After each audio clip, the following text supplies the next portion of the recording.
علماء کو بھی اپنے وقت کی قدر کرنی چاہیے، عوام کو بھی کرنی چاہیے۔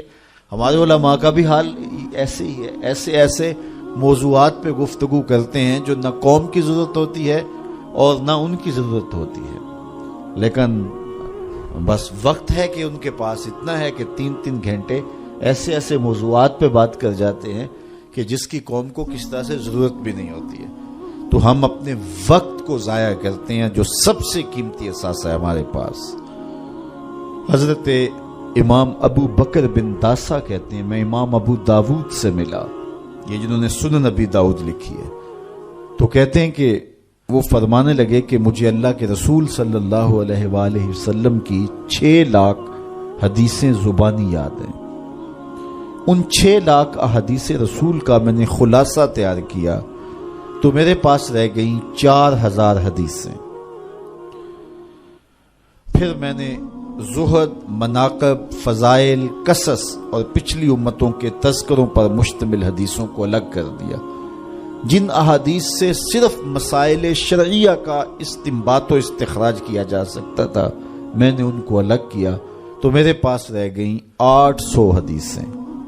ان 800 احادیث سے ہی پورے دین کو سمجھا جا سکتا ہے۔ جس طرح کہ قرآن مجید کی آیات میں سے 500 آیات ایسی ہیں جن سے احکام شرعیہ ثابت ہوتے ہیں، باقی کچھ پچھلی امتوں کے تذکرے ہیں، کچھ تنذیر ہے، جہنم سے ڈرایا گیا ہے، تحذیر ہے، اور کچھ تبشیر ہے، جنت کا بتایا گیا ہے، اس کے نقشے بیان کیے گئے ہیں، پچھلی قوموں پر آنے والے عذاب، ان کے اسباب بیان کیے گئے ہیں، اور بہت ساری چیزیں بیان کی گئی، لیکن جن سے احکام ثابت ہوتے ہیں ان کی تعداد، ان آیات کی، آیات الاحکام جو ہیں ان کی تعداد 500 ہے۔ اسی طرح لاکھوں احادیث کا خلاصہ جو تیار کیا تو جن احادیث سے احکام کا ثبوت ہوتا ہے اور مسائل شرعیہ کا استنباط و استخراج کیا جاتا ہے ان کی تعداد ہے 800۔ تو حضرت امام ابو داؤد کہتے ہیں میں ان 800 احادیث کا ایک اور خلاصہ تیار کیا تو میرے پاس رہ گئی 4 حدیثیں، اور ان 4 حدیثوں کے بارے وہ فرماتے ہیں اساس الاسلام ہیں، اسلام کی جڑ ہیں، اسلام کی بنیاد ہیں۔ ان میں سے ایک حدیث یہ ہے، من حسن اسلام المرء ترکہ ما لا یعنی ہے، کسی شخص کے اسلام کا حسن یہ ہے کہ وہ ہر بے مقصد کام کو چھوڑ دیتا ہے، ترک کر دیتا ہے۔ تو جب بے مقصد کاموں کو ہم چھوڑ دیں گے تو ہمارے پاس پھر وقت کا مصرف بڑا خوبصورت ہوگا، لیکن ہمارا کتنا وقت بے مقصد کاموں میں گزرتا ہے۔ میرے ایک دوست کہتے ہیں یہ جو ہم موبائل سنتے ہیں اس میں ہور سناؤ نکال دیں تو کتنا وقت بچ جاتا ہے۔ بات تو 1 آدھے منٹ کی ہوتی ہے، وہ کہتے ہیں ہور سنا تو کتنا وقت اس میں ہمارا برباد ہو جاتا ہے۔ تو ہم اپنے وقت کی قدر کریں، ایک ایک لمحے کی قدر کریں۔ جو قومیں اپنے وقت کو بچاتی ہیں، وقت کی قدر کرتی ہیں، وہی سرخرو اور سربلند ہوتی ہیں۔ پھر لغو کاموں سے اپنے آپ کو بچایا جائے۔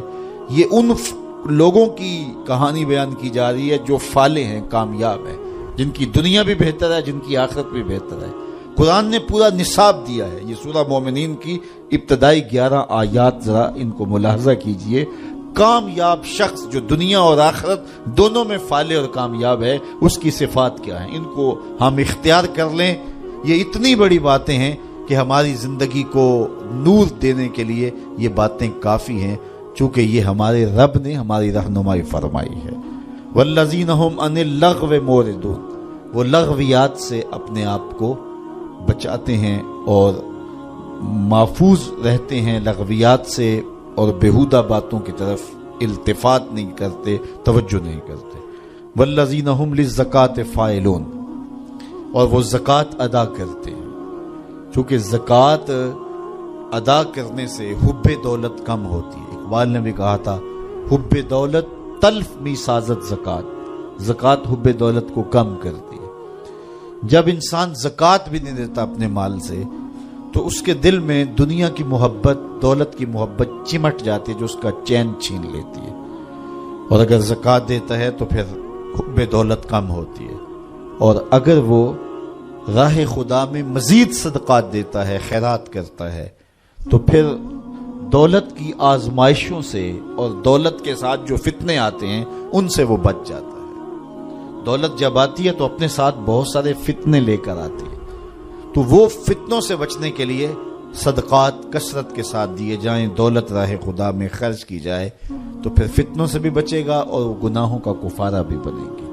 تو وہ زکوٰۃ دیتے ہیں، اور یہ بات ذہن میں رکھیں، زکوٰۃ دینے سے یا صدقہ دینے سے دولت کم نہیں ہوتی۔